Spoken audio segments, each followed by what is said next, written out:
And I feel vulnerable saying that I'm just a stay-at-home mom. It has romance, father and son drama, brother relationship drama, real life long friendships, and romance drama that will blow your mind. Every time I sit down to film, my accent keeps popping out absolutely horrible. When I start filming, there's just some kind of powers pushing on me and my accent start popping out. So if you are annoyed, forgive me. This is the best I can give you, seriously. You know what? I need it like that. Can you see my light? I hope not. It's a new setup. I don't know what I'm doing. I need it higher.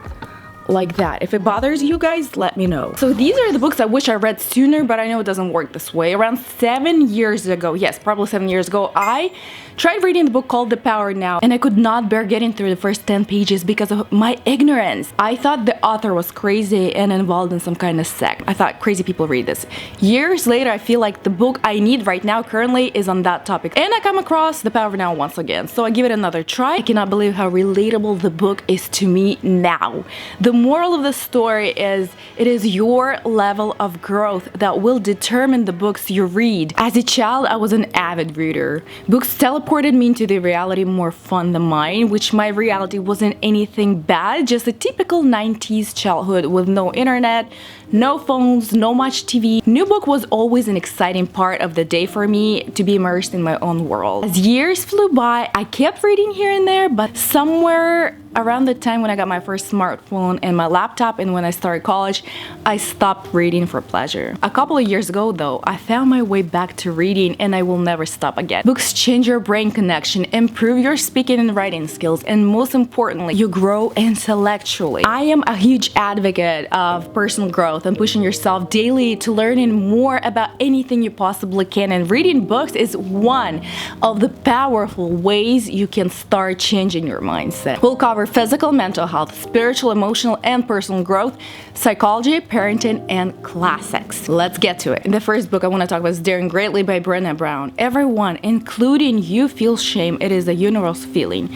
Sometimes for me, shame is when someone asks me what I do for a living, and I feel vulnerable saying that I'm just a stay-at-home mom. By the way, another massive topic, because there is an iceberg of issues with perceiving raising kids and taking care of your family as not enough. And I personally haven't worked through this yet, but I know for a fact how many women struggle with feeling like not enough being stay-at-home moms. But let's get back to our goats. There is absolutely nothing I can tell you right now to convince you to read this book, because even when it was sitting right in front of my eyes on my table, I almost returned it back to the store because the topic of vulnerability and shame felt so unrelatable to me. I misinterpreted the term vulnerability completely. But somehow I randomly flipped to this page, stop and quickly read it. This page was enough for me to be convinced that I strongly relate to this book, and this is exactly the book I need. I saw myself on pretty much every single page. It is painful how foolish we are and ignorant about vulnerability and the feeling of shame that accompanies us daily. I don't give out promises a lot, but if you read this book, you will be the next person walking around recommending it to absolutely everyone you know, including your entire family. The 4 Agreements, a practical guide to personal freedom, Seneca on the shortness of life, The Power of Now, Atomic Habits, Brian Tracy, No Excuses, The Charge, and these other books are absolutely phenomenal books you will want to have read by your parents, spouse, friends, close people.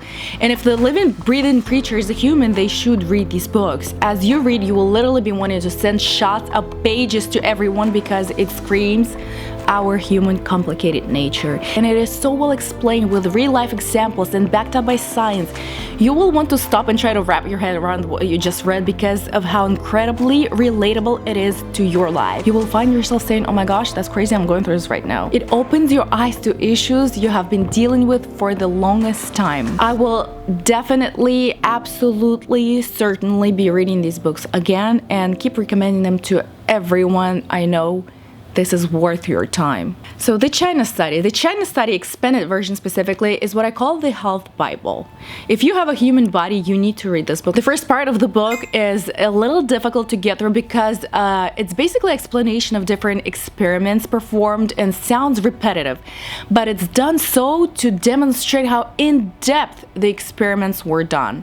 First on mice, then on rats, then different types of mice, people with different backgrounds, different eating habits, different parts of the world, cultural background. It's very thorough. The further you get into the book, though, the more hooked you will get. It talks about cardiovascular disease, cancer, diabetes, allergies. It provides research, statistics, what you should and should not do, real patient examples. After reading the book, if you are not convinced to change your eating habits according to the book, you will still benefit greatly and improve health overall. It absolutely certainly will not leave you without an imprint on your mind and heart. There's also a recipe book based on the China Study. I love it. I use it a lot. Give yourself a chance to have a higher quality health and perhaps heal yourself of whatever you may be suffering from currently. Do yourself a favor and read this book. Peaceful Parent, Happy Kids, The Whole Brain Child, No Drama Discipline, The 5 Love Languages of Children, and a couple of these other books. These are a must read if you are a parent and want to understand your child on a healthier, more effective level, to realize how much damage we can cause our kids by doing what our parents used to do raising our generation. Not that our generation would cause any damage to the growing generation, but the more we learn, the more chances we have for better human connection in the future. I feel like I personally have a natural feel for kids, and I still find myself lost a ton on a daily basis, not knowing what I'm doing right or wrong. I found all of these books super helpful in realizing some of the things that I was just used to since my own childhood. It never hit me that I'm doing something wrong because I was used to it so much. If you don't have kids and don't plan to have ever, I still strongly recommend to read these books because we meet kids everywhere. You will understand yourself better because you were once a kid and some things did happen to you that you just don't understand, some things that you don't notice anymore. You will be able to make adjustments to yourself however old you are today. It is always good to learn more and enrich yourself any way you possibly can. Now let's get to classics. One of my favorite was The East of Eden, the book that just made the most impression on me. I feel like East of Eden is like one of those binge-worthy TV series you cannot turn off and you watch throughout the entire weekend. It describes multiple generations and includes historical background, which makes it even more interesting to read, especially if you are a Californian. The book is so thick, it scares you at first, but once you get through the first pages, you are actually happy the story is so long because you will not want it to end, I promise. Just listen to this. It has romance, father and son drama, brother relationship drama, real life long friendships, and romance drama that will blow your mind. This isn't a romantic novel. This is literally like one of those Netflix series that fits absolutely any gender and any age. Funniest thing is I was reading the book, I kept having that weird feelings if I had already seen a movie based on that book. So I went multiple times. I went online and checked if I had ever seen that movie, and I never watched it. This is how crazy detailed and well written the novel is. You will envision absolutely everything very vividly. And by the way, I will not be watching the film because it does not start from the very beginning of the book. It misses some very fundamental characters. I don't understand how they made a movie like that. And the actors chosen are so different and off from the book that you do not want to spoil that fantastic piece of art watching it. It is my personal opinion. If you're curious, go ahead and watch the movie. Do whatever you want, but definitely read the novel. A very beautiful piece of art. A few more books and we are completely done. How do you pronounce Fitzgerald? I don't know how exactly to pronounce. In Russian it's Fitzgerald.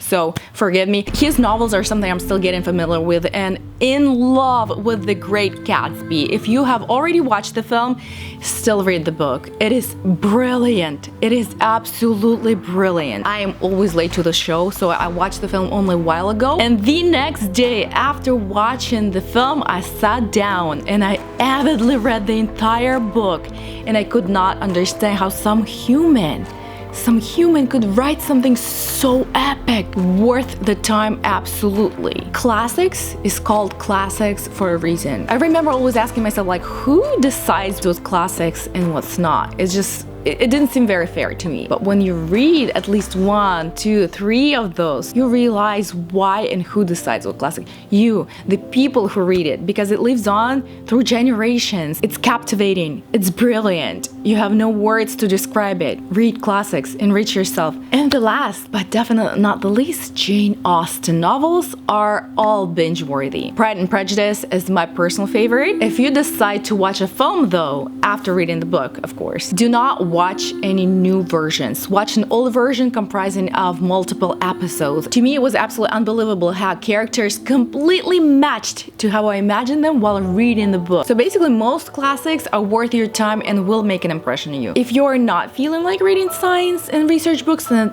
classics may be just perfect for you. I enjoy reading everything. I have algebra books on my shelves and I love it. If you've been wanting to try and start reading, you just got an awesome list of books. We just covered physical and mental health, spiritual, emotional, and personal growth, psychology, parenting, and classics for any taste, literally. Do not delay. Read a few pages a day and learn more, grow, and incorporate what you learn into your life. I mean, the way I can convince you to try to read a book is you will never regret reading a book, but you may regret not reading books. Turn off your movie, read a book. If you guys enjoyed this video, do not forget to help out my channel with your thumbs ups. Comments is a huge part, and subscribe to not miss my future videos. I will see all of you in my next video. Bye everyone. Mwah!